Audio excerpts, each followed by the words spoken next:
Our first writer is David W. Berner. He is an award-winning journalist, broadcaster, author, and teacher.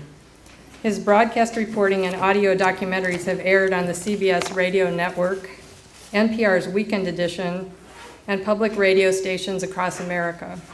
He's been writer-in-residence at the Ernest Hemingway birthplace in Oak Park. And are you currently doing that? I have about 3 weeks left. Oh, wow, okay. Currently doing that. He's also been writer-in-residence at the Jack Kerouac Project in Orlando, Florida. His writing has appeared in Eunoia Review, Yes. Under the Gum Tree, Perigee? Parody. Yeah. Perigee? Yeah. Tiny Lights Journal, Shaking Like a Mountain, Cleft Notes Journal, and Wright City Magazine. Windy City Reviews calls his latest book, October Song, a memoir of music and the journey of time, beautifully authentic. I would agree. It's available tonight for a special Waterline price of $12. I apologize, I forgot to put your website in the program, but it's real easy. It's davidberner.com. Yeah, you'll find it. David W. Berner. Yes. There's another David Berner out there. He's like a motivational speaker. That's him. Okay, so davidwberner.com. All right, David? Thank you. Thanks. Mic okay? Yes, I think so. How was everybody? It's great to be here. I've been here before and I love being here. This is the classiest reading series there is in the Chicago area. And it's nice to have Dan and Donna and Chris here tonight too. Nice to meet all those people. It's Corey, right? Am I right? Did I get Corey? Yeah. Corey, yes. So I'm pleased to be first. But you're going to hear some great stuff all the way around. I'll give you a little idea of this book because I'm going to read a little bit from October Song. October Song was not meant to be a book. It was an experience I had that turned into a really sort of deep, introspective journey. Just to give you a sense of the book itself so that when I read this, it makes a little sense. I, on a whim, entered a songwriting contest. Now, I play guitar, but I'm average. And I've always kind of written songs just for fun. And I got chosen as a finalist in a regional competition that's back in Virginia. And I had no idea that was going to happen. In fact, I'd forgotten about it. So Leslie and I, who's here with me tonight, decided to go there. I wasn't about to go. I thought maybe this was just craziness. But I decided to go because I had to sing the song in front of a group. The recording contract was offered as the winning prize. It was pretty big. And I thought it was kind of crazy to even try it. So I went. Well, the whole journey turned into a real introspective kind of thing about when do you give up your dreams. I wanted to be that rock and roller when I was 16 years old. I had hair to here and I wanted to be, Robert Plant. So when does that change? When do you say, I'm not gonna do those kinds of things? So I was 57 years old when I drove to Virginia. And this was the sort of the night of that experience. I hate being late. For job interviews, dentist appointments, tea times. I was never late for a gig. I was an on-time kind of guy. At least I tried to be. But on that day, the birthday of my first child, I was apparently later than I comfortably should have been. I didn't have any idea when I was supposed to be at the hospital, truly. How do you measure these things? I'd never done this before, being the expectant father. I didn't miss the birth, thank goodness, but I cut it pretty close. And I felt the near miss as soon as I walked into the hospital room.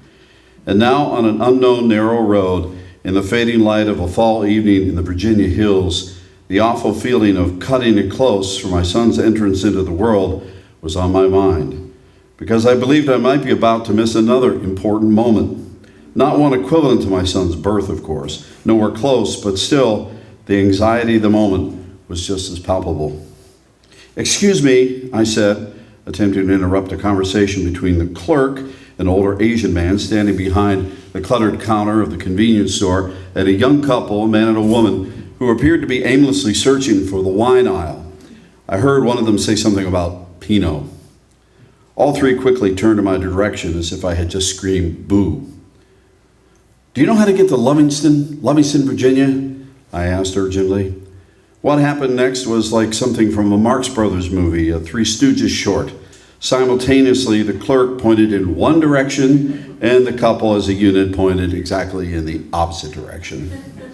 No, said the man from the couple, directing his correction at the clerk. "We just came from there." The clerk shook his head. "Wrong," he said, and pointed an index finger from each hand to point the other way. "We were just in Lovington," the man from the couple continued. It was then that I noticed the accent. English, maybe Irish. "We're visiting. We mapped it out," the woman said, clearly certain of her directive. "I live here," the clerk said, as if to scold the woman. That was enough for me. "Hey, thanks, guys," I said, backing up through the door and went outside. Jesus, unfreaking believable. "What'd they say?" Leslie asked as I hurriedly stepped back into the driver's seat. "No one knows a damn thing," I muttered. I turned the car toward the edge of the convenience store parking lot and nervously contemplated which way to go. Leslie fumbled with her phone again. Still, no cell coverage. We had had none for hours. Wait. There's that wine map in the back seat. Looking one way down the road and then up the other, I pulled out, the car almost screeching, in the opposite direction of where we had been just a few minutes before. "Where are you going?" Leslie asked. "We got to choose. We've got to make a decision, one way or the other," I said. "Let's just make a decision and get on with it." Leslie unfolded the wine map and quickly decoded the red, blue, and black roadways. We're good. Keep going here. Keep going this way," she said, pointing at the map. "This is right. This is good." We were supposed to be there at 7 p.m. I didn't dare ask the time. I had a long career in broadcasting, an agonizingly time-sensitive business. Seconds, minutes, time. Before I was married, I was visiting my soon-to-be wife over a weekend. She lived and worked in Cleveland at the time. I was in Pittsburgh, working as a morning radio news anchor. I decided to stay over Sunday night and leave early Monday morning to arrive at the station at 5 a.m. Things didn't work out that way. Again, I remember the details because I so disliked being late. I either didn't set the alarm or ignored it and woke up in Cleveland at 4 a.m. It's a 2.5-hour drive. I traveled at 80 miles an hour most of the way, but still missed the first newscast at 6 a.m. by 5 minutes. Dan understands what this is about. In the broadcast business, one is not supposed to be late, ever. So with this event in my past, there should be no surprise that for decades, I have had a recurring dream about being late for a radio show. It's not like exactly what happened that day, but it's close. I walk into an empty studio, a turntable needle rhythmically skips at the center of the vinyl record. The last part of the analog tape of the old-fashioned reel-to-reel slaps against the tape heads. There's that dreadful silence from the monitors. I push the button for the microphone and it will not turn on. Nothing. I'm not only late, there is not only dead air, but I am helpless to do anything about it.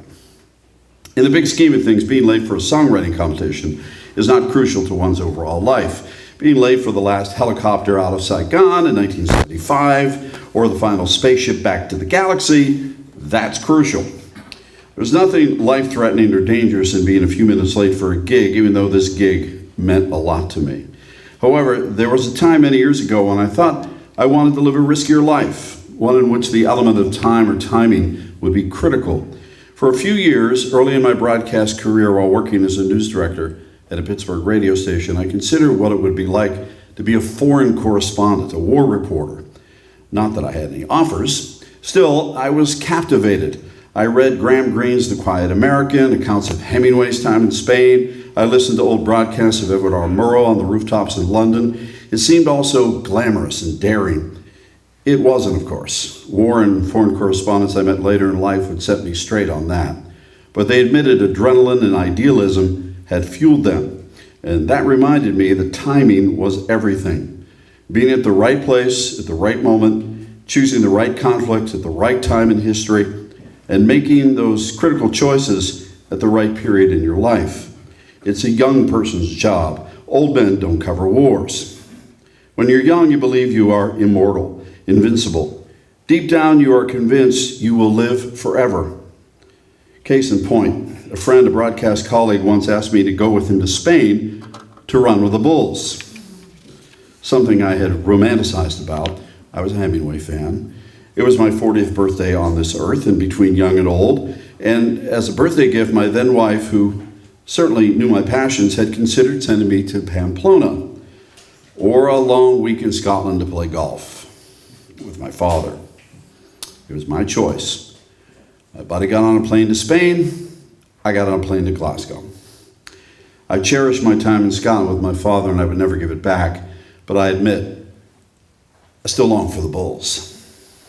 There it is, Leslie said, pointing through the windshield. Late no longer mattered. My phone read 6:56, 4 minutes to spare. Rapunzel's was a big red barn of a building with gigantic white letters painted on the side. Live music, espresso, books. Although we couldn't see the words in the evening darkness, we knew they were there from the photos we'd seen of the place. Tightly parked cars lined both sides of the street. A swarm of musicians carrying guitar cases stood near the side entrance. No turning back now, as they say. I slid my guitar case off the rear seat and shut the car door. This is so cool, Leslie said, looking back toward Rapunzel's, floodlights illuminating the building's edges. You have everything, she asked. I nodded yes. Yes, I do. I walked toward the door, my guitar case swinging in my hand. A wave of relief passed over me, and along with it, a tremendous sense of deliverance. I was 25 years old again, with the world in front of me, all of its possibilities, all its promise, as if Rapunzel's was my final and personal fountain of youth. Now I just needed the crowd to like my song. Thank you.